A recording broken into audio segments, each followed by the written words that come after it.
ধারাবাহিক ইসরায়েলি হামলার জেরে গত 2 বছরে পশ্চিম এশিয়ায় দুর্বল হয়ে পড়েছে হামাস, হিজবুল্লাহ, হুতির মতো সহযোগীরা।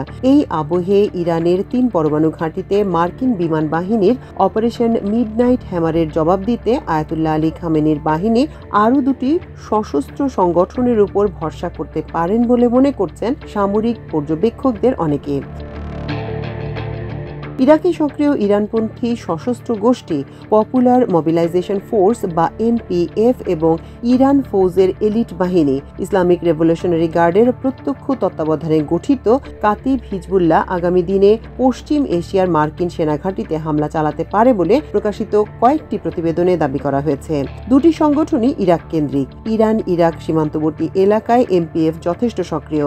মসুল, কিরকুক, বড্রা ও নাসিরিয়ার মতো মার্কিন ঘাঁটিতে তারা হামলা চালাতে পারে বলে মনে করা হচ্ছে।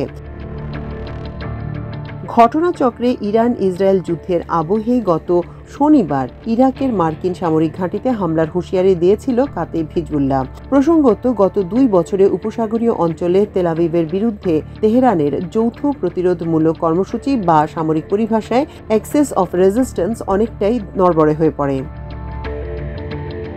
গাজা ভূখণ্ডে বেশ চাপে রয়েছে ফিলিস্তিনের প্রতিরোধ গোষ্ঠী হামাস। লেবাননে শিয়া সশস্ত্র গোষ্ঠী হিজবুল্লাহ ইসরায়েলি সামরিক বাহিনীর আক্রমণে কোণঠাসা হয়ে গত নভেম্বরে সমঝোতার পথে হাঁটতে বাধ্য হয়েছে। আমেরিকা, ইসরায়েল, সৌদি আরবের যুগপৎ হামলায় একই হাল তেহরানের আরেক সহযোগী ইয়েমেনের শিয়া বিদ্রোহী গোষ্ঠী হুথির। যদিও তারা এখন ইসরায়েল এবং সৌদি আরবের বিরুদ্ধে লড়াই চালিয়ে যাওয়ার কথা ঘোষণা করেছে।